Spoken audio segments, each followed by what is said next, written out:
Hi, I'm Kat. And I'm Emma. And thank you for joining us once again. Welcome back to the Dead Parent Club podcast. Each week we're going to be talking about what it's like to be members of the Dead Parent Club and also chatting to brilliant guests about their grieving journeys. We'll also be hearing from people far more qualified than us. They can give you top advice on navigating this whole new normal. So welcome everyone to the Dead Parent Club. Now today is a big one and probably something that you wouldn't have thought about when you became a member of the club unless you've kind of recently experienced it. So this week we're going to talk about dating after a parent dies. Now this is a huge area, from confidence to letting people in to parents' approval.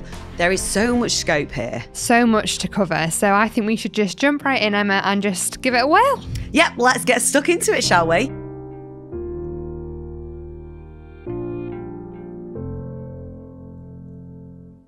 I know this is something we've both got experience of, obviously. We're both of an age where we've done enough dating since our parents, both our mums have died.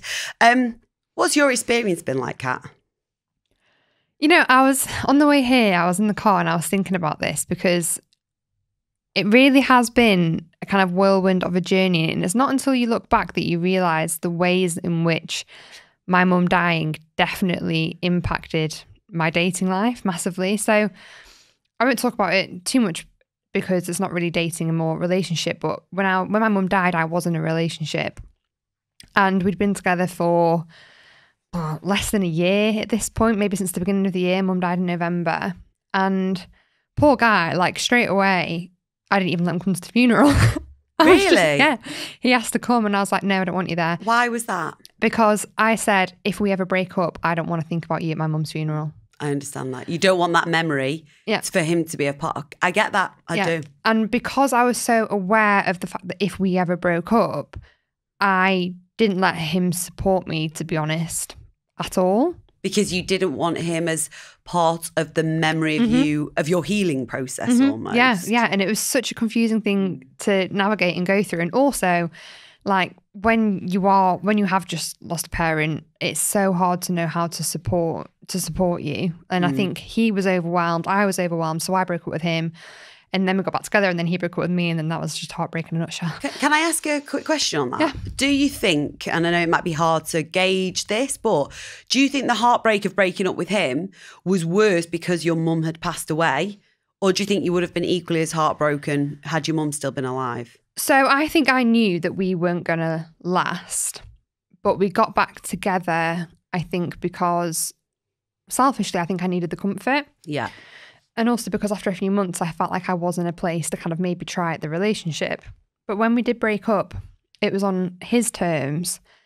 And then suddenly I kind of felt very isolated and very alone. And suddenly I went from having a mum who gave me a lot of attention and who loved me, and a boyfriend who gave me a lot of attention and loved me, to then being like, okay, who do I have now and who validates me as a person? Because like at that point, my relationship with my dad we weren't very close, and it was just like a very weird time. And I think that validation that I missed from my mum and that need to kind of be comforted by people really stemmed a feeling in me of this just unburning desire to be wanted. But in doing that, I kind of acted in a way that definitely wouldn't have been good for my grief, but like I chased boys that probably weren't the best for me. I slept around quite a lot because I was just chasing that feeling of closeness, but also not putting myself in a vulnerable position to get hurt, but whilst at the same time I was hurting. So it was very strange. And I do think looking back that the loss of my mum did have a direct impact on that. And I think it's something that I've talked about with other people before as well, especially girls, is that when you lack that validation and that support from a parent, you seek it elsewhere and you seek it from men. Absolutely. In relationships. Just on what you said about being intimate with people but not necessarily pursuing a relationship with them, did it make you fearful of commitment? Yeah, but also, it kind of made me feel a little bit I don't want to say entitled because it's the wrong word, but if people did mess me over or weren't treating me properly, in my head I was a bit like, how dare you? I'm going through enough already. but I didn't show that externally. Yeah. Like, I didn't want people to know how fucked up I actually felt in there. Yeah. No, I get that. And actually, do you know what? That sense of like entitlement probably is there in a lot of people for different reasons. You know, some people, if they're having a hard time in another way, might still feel that. It's just that our experiences of the loss of our mum. So that's in the way that we feel it. Does that make sense? Yeah, definitely. But yeah, regarding my experience, so I did have a boyfriend when my mum passed away. I never knew this. I had a boyfriend, and he did come to the funeral. And when we were stood at her grave, do you remember the Britney Spears perfume, the round purple one with the It smelled so good. Was it diamonds? Superdrug had like a body spray of it as well. Yeah, and it was so good. Well, I got that out. I used to carry a big handbag. I got that out of my handbag and almost dropped it into mum's 6-foot hole where she was, right? So I was like having a bit of a laugh around the grave, and then all of a sudden I heard, and I was like, everyone was like, what's that noise? Turned around and it was my boyfriend at the time, absolutely bawling his eyes out at the grave. No. And I was young. I was 18 and so was he. And it was a puppy love thing. Yeah. I was completely besotted by him. And he'd messed me around a bit before my mum passed away. And I really very clearly remember, right, he'd ended the relationship and mum was poorly. And I'd said to her, I'm going to go meet him. And she looked at me and said, he's going to hurt you. Oh. And it was one of my first ever, you know, it was my first ever relationship. It was actually. And I was naive. And I thought, no. So I went to meet him and he broke my heart that day. Oh. And she was proved right. But we got back together because, again, like you said, he was my first love and he was providing me with something that, you know, I'd lost everything around me. You know, in my mind, I was going, exactly like you said, I want someone to protect me. Who's protecting me? And he didn't protect me, obviously. And all the evidence points to the fact that he cheated on me. But classic. And ultimately, the first Christmas without my mum, we were over. He kind of ghosted me at that Christmas. So that hurt a lot. Did you ever speak again after that? Because one thing that I found really difficult since breaking up with my boyfriend that I was with when mum died is the fact that he was the last boyfriend that I have had that my mum met. And he just stopped talking to me with such ease. And I'm like, how dare you when you, like, he still plays a really prominent part in my life. Yeah. Mentally. He was there at that time.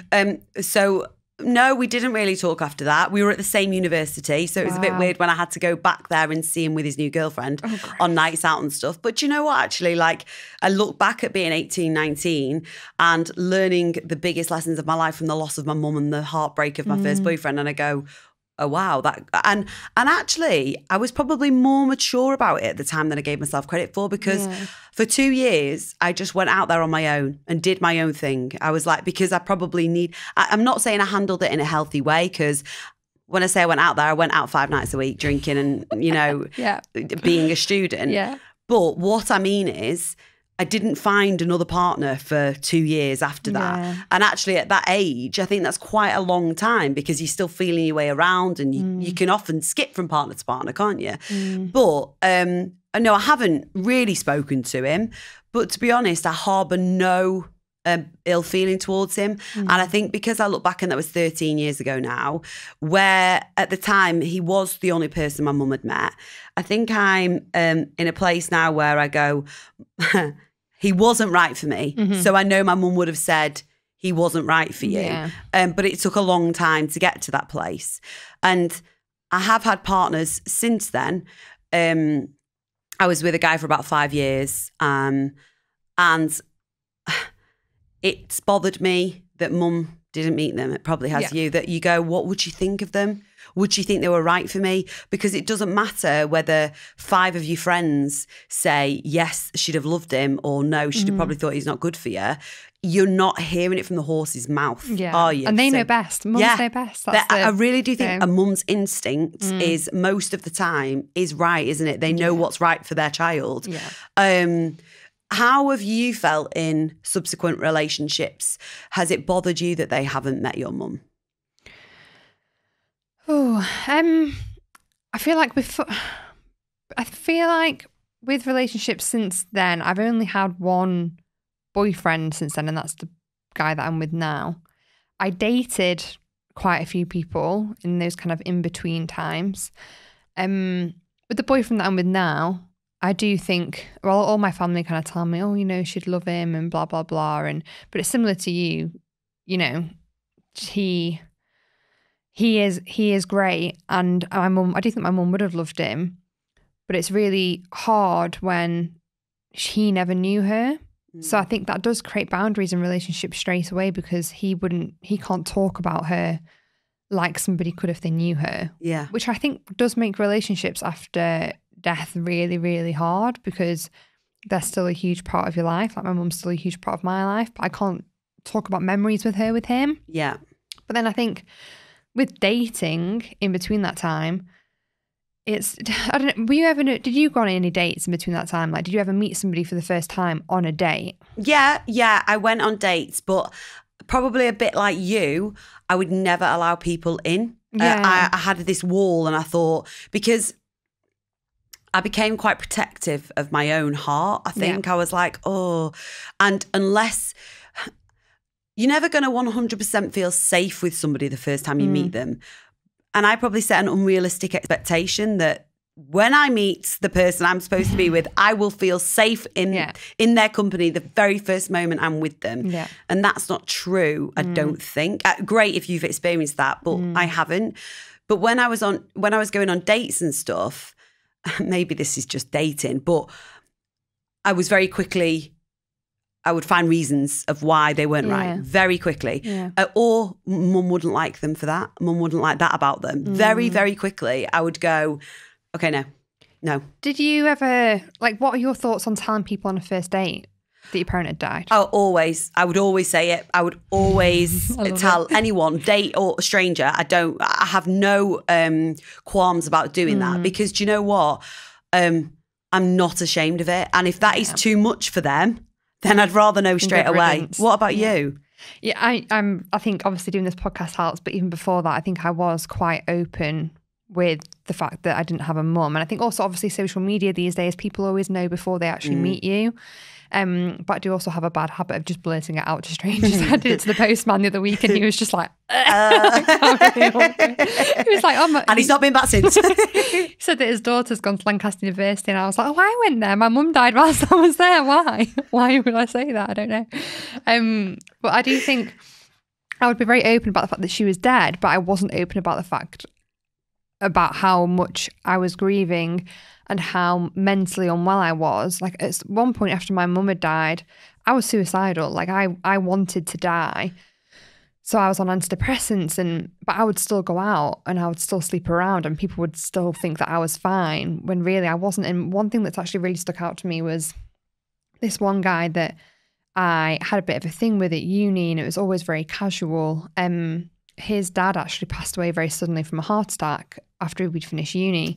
And I saw him a year later at the kind of event back on campus, and he said to me, he said, I just want to apologise for what kind of happened with me and you, because I've realised now that what that wasn't fair on you. Wow. Because it was so unstable and so uncertain and so casual. He was like, I've realised that wouldn't have been what you needed at that time, and it shouldn't have happened. And hearing that, I was like, wow, he's so right. Like I didn't realise it at the time, but I was like everything that I did at uni wasn't right for me, but I couldn't understand why. Yeah, and do you think that's a stage that there's no right or wrong way to grieve, and there's no one way? But do you think that's part of an unhealthy pattern that probably most grievers go through? 100%. You know what changed it for me was when I finished uni and when I met your brother. Wow. Because he taught me the importance of looking after myself and putting myself first, and for looking after my health, looking after my mental health. And I finally became comfortable in my own skin, and I realised what I enjoyed and the things that I liked doing. And I was finally happy being by myself. Yeah. And I came off my medication. I learned how to just live a full life again whilst giving myself time to grieve. But then that was when I met Chris. And I was so apprehensive. Honestly, I probably ended things with Chris about 3 times before we even got together, because I was like, I am so comfortable in my skin right now. I've protected myself. I've built this protective bubble around me that I don't want to get close to somebody who might pop it, or I might even pop it myself and put myself in that situation. And I think that's what a lot of people do. I think that's probably similar to you. You wouldn't let people in because you were protecting yourself. This might sound awful, but yeah, in those 2 years in particular, when I was protecting myself, you know, after I split with my first boyfriend, this is going to sound awful, but I became so comfortable just being on my own. I'm not saying I was coping healthily, but so comfortable being on my own. I used to pity people in relationships. Genuinely, I used to be like, why? You mustn't be happy. Why? But how bad's that? Like, I've been in relationships since and I've been happy. And I go, Emma, hey, I wasn't saying I was right at the time to do that, but I was so just at peace with the fact that I am going to be on my own. Yeah. I wasn't at peace in any other area of my life because, you know, everything was going wild and mental and I was going out all the time. So clearly there was a void I was filling. But what I'm saying is, during that time, I actually actively didn't want to be in a relationship. And it's only as I've, you know, as you said, you get older and you unpick these things and you realise that there's a lot of stuff there that we were, weirdly, we were going through a time in our lives where we were learning a lot because of our age, but we were also having to unlearn a lot because we'd lost a parent. Yeah. 100%. Does that make sense? Well, you have to unlearn coping mechanisms whereby you would rely on them for support. And suddenly you're like, who the hell? Like at uni, I was stressed about an essay. And in the past, I would have rung my mum and started crying down the phone to her. And suddenly I was like, I can cry to myself. Yeah. Like, It's so true, isn't it? Yeah. So we're learning about ourselves and unlearning a lot of other stuff like that, like who you're dependent on, the person that you can turn to. Do you think, Kat, the loss of your mum has changed the kind of person you go for? Yeah, 100%. I would say kind of in the way that I wouldn't, oh God, it sounds really weird saying this, but I don't like party people. Not for me, because that kind of influence, I know that drinking booze puts me in a position where I feel anxious and depressed the day after if I go too heavy, too hard. Or I can do it every now and again, but that kind of culture doesn't suit my life at all. And people that are very self-absorbed and it's, you know, it is really hard to kind of pinpoint it, but I think you're just looking for somebody that's kind. Yeah. I think that's the most important thing. And I think for me, and it's interesting because I'm going through a breakup at the minute, and I messaged two of my best friends the other day and said, what do you think mum would say about this situation?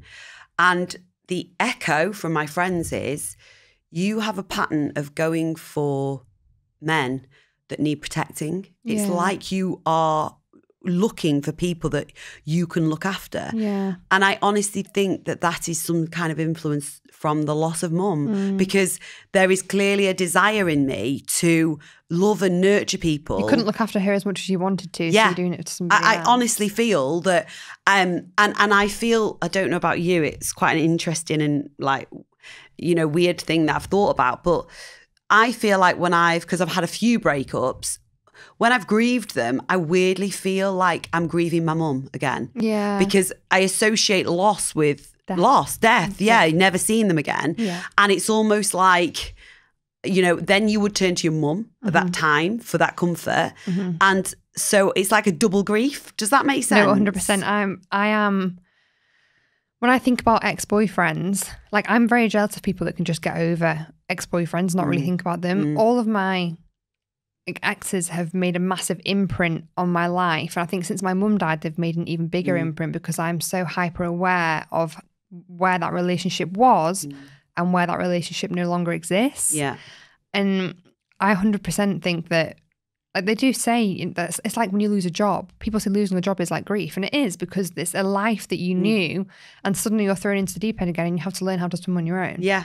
And it's a daunting prospect, isn't it? I'm going to say, do you think it's changed the person that you are in relationships? Obviously, it's quite difficult because you were only 18 and where you are now, but do you think that it's impacted who you are in a relationship? I think probably to my own detriment sometimes, I'm extremely lenient in the sense that I see bigger pictures. So my overarching view on anything in this world, if you get close to me, is we're going to die one day, so this doesn't matter, right? That is my thing is, right, I love you. I want the best for you and vice versa. We're going to die one day, so this doesn't matter in the grand scheme of things. Yeah. But actually, when you're in a relationship, there's things that do matter. And I am probably being guilty of, it's changed me in the sense that I am probably more tolerant and more prepared to, again, to my detriment, accept things that I probably wouldn't have if I'd have had my mum here, because it's a pillar of strength and it's somebody who will remind you of your identity and your self-worth. And it's taken me a long time to get to the stage of knowing on my own values and what I'm worth. What about you? Has it changed you in the relationship? Yeah, definitely. I would say, and similar to you, sometimes to my own detriment, is that I am like I've learned how to look after myself and be there for myself. I want to be very independent. So even in a relationship, I want to have my own independence. I don't want to rely too much on another person ever. And even when it comes to like, I bought a flat recently and people were like, why don't you buy it with Chris? And I was like, no, because if me and Chris ever break up, if Chris dies or anything like that, I want to know how to do my own bills. I want to know that I can buy my own place. I want it to be mine. And then I have my own routines outside of that. I have my own way of doing things. I get annoyed when people don't do things my own way. And then also similar to you is I also see the bigger picture where I don't let kind of small things annoy me, or even when they're a bit larger, I'm like, there could be things that are much worse. Yeah. I always say to him whenever he complains about like, he's like, oh, there's nothing worse than when the TV doesn't work and I can't watch the footy. Well, there is. My initial response is always, well, there is. Yeah, there's definitely something worse. I think that's something as well that a lot of grievers struggle with is people that are quite petty. Yeah. And just not even people that are petty, it's just everyday people complaining about everyday things. But when you've lost somebody, you're just like gain some perspective. Like this doesn't matter. Absolutely. And I agree with you on the independence thing as well there, because I, like you, am very much, I have a life of my own. I have, as you know, like financial things in place for myself that I go, that's mine. I'm looking after that. Yeah. I am independent in the sense of my job takes me to different places and I am always happy to go and do that on my own and enjoy my own company. And I won't compromise myself in the sense of what I do or anything like that for anyone else. And I think we're both very similar like that. You want somebody that complements your life, not somebody that is your life. That's what I always think. Yeah. And I'm not saying that everyone that is grieving is like that, because I also guess it depends on the relationship that you had with your parent or carer or close one before they died. Because if that was a really unstable relationship, for example, you seek stability and constant reassurance. Yeah, exactly. 100%. You're going to seek whatever pretty much is taken away from you, and familiarity. Familiarity can often be misconstrued as love. We can honestly sometimes look at things and go, it feels like what I know, so therefore it must be right, and it doesn't mean it always is. And I think it takes you a long time and a lot of perspective to realise that. What would you say to anybody who has lost a parent and is struggling dating and not really knowing how to go about it? My first piece of advice would definitely be to make sure that you're ready, like as in make sure that you are happy in your own skin, that you're confident, that you know that no matter how this date goes, whether it goes well or it goes badly, it's not going to have a direct impact on your own personal self-worth. Because that's where I think it can get messy, is when you're kind of relying on the positive feedback from like a date or a positive interaction or intimacy to make you feel better, and when that doesn't happen, you basically come crashing down again. And as well as that, I think it would be to kind of trust your gut.